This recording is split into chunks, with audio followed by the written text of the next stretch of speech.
Hey, so I thought this would be an interesting video to do. What kind of gave me the idea? When I was at Nottingham Comic Con, I was listening to one of the panels, and one of the guys was explaining how there's an influx of people buying comics, and one of the guys mentioned maybe it was the Marvel films, but then the other guy said, sorry, I don't remember names. I believe it's the guy who did the drawings in B&O. Sorry, I'm really bad. But he was like, actually, the uptake in Marvel comics have actually gone down because of the films, which was quite interesting because it kind of goes to how I got into to comics properly, and it was because of the Marvel films. It wasn't necessarily not because of the Marvel films, it was because of the Marvel films. Now, most people get into comics when they're younger. As I said, I didn't. I was more into reading. To be fair, I had no idea about comics or anything like that. Apart from the Simpsons, the Simpsons magazines you could get like with the comic strips. That's all I knew about comics. I was the sort of person who just reads like novels, books, biographies, stuff like that. I had no idea what on earth comics were at all. And then now obviously you had the Spider-Man films with Tobey Maguire. Really, you had them, but that didn't make me, want to pick up a comic or anything like that. I like them films. Um, so there's that, and then obviously other comic films started to come out. So you had I don't know when Green Line came out. I've never seen that. I'm not sure when X-Men came out, but when it came to Marvel, you had like Iron Man start coming in. Even then, they didn't really go, oh, I want to look at comics properly and stuff like that. That was until the Deadpool film came out. I was like, who is Deadpool? Like at that time, I sort of knew who Captain America was. Obviously, sort of knew who Iron Man was. It didn't really entice me to go into the comics. But after watching the Deadpool film, I was like, I need to know more about this character. Like, I know nothing about this character, nothing. So honestly, thanks to Deadpool literally got me into comics, and then obviously watching Civil War, I started, I picked up the Civil War like comic, the ones where all the, so I'm the person who doesn't buy the issues. I buy the ones where all the issues are all together in one book. Um, just because maybe if I was in America, I'd be buying probably issues a little bit more, probably a bit more than the books where they're all together. But I'm from the UK, so comics can be a little bit pricey over here. I don't know how they are in America, but it's the whole like switching over from dollars to pounds. But anyway, Deadpool literally got me into comics. I was like, who the hell's Deadpool? Like, who the hell is Deadpool? And it's just that I needed to know more about him, and that's why I was like, I need to read more of these comics.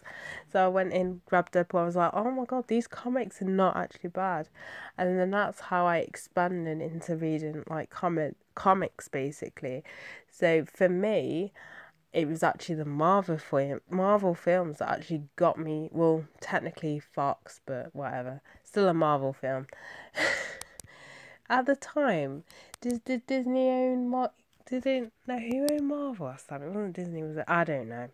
Either way, Deadpool got me into comics. So it's a thankful for Deadpool that got me into comics. And now I like reading comics. And then if you're interested in how I got into Comic Cons, is I don't know how I found out Derby were having a Comic Con. I think I was just browsing on Facebook. I could have been just, ooh, I don't know. I don't know how I came across Comic Cons, but the first one I went to was the one in Derby Comic Con, which I don't think we'll ever have one again. Um, Basically, the whole story of that is the first company that ran the Derby Comic Cons run different shows as well, but they kind of went bankrupt because they went overboard in one of the shows. I don't know where it was. It might have been Burton, and thought they could get their money back, and they didn't. And they obviously made a complete and utter loss where they had to just go, we can't do this anymore. And then another one's meant to have taken over, but like they've cancelled this twice. The issue I have is not the issue, but I've kind of raised it on their Facebook page, and I think one of the promoters tried to add me. I was like, no, thank you, don't want to cause shit. But basically saying that the thing is, Derby's never had anything like this. They've always had a J-Con. If you're not on J-Con, it's like Japanese con, so it's like anime and stuff like that. They've always had that, but not had a Comic Con. When you're introducing something new, different to like a place has never experienced it before, you need to market it. Like, you need to market it properly to get it out there, to get the ticket sales.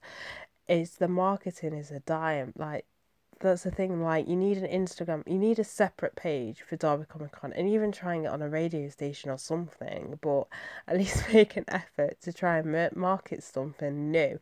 It's a new idea that's not hit the country before, and you're just trying to spring it upon then and not making much of an effort. Obviously, you're not going to sell enough tickets.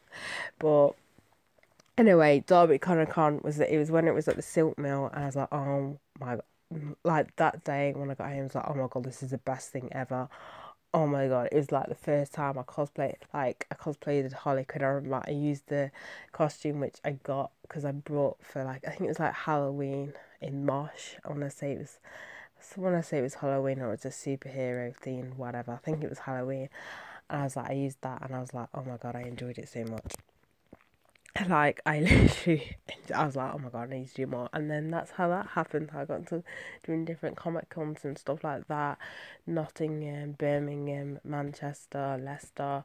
I was like, oh my god, I love this experience so much. Just the whole atmosphere and everything like that. But that's basically how I got into, like, comics and the whole, like, comic culture and stuff like that. But yeah, currently I'm running out of room for my comics, because originally I had, like, more books than comics.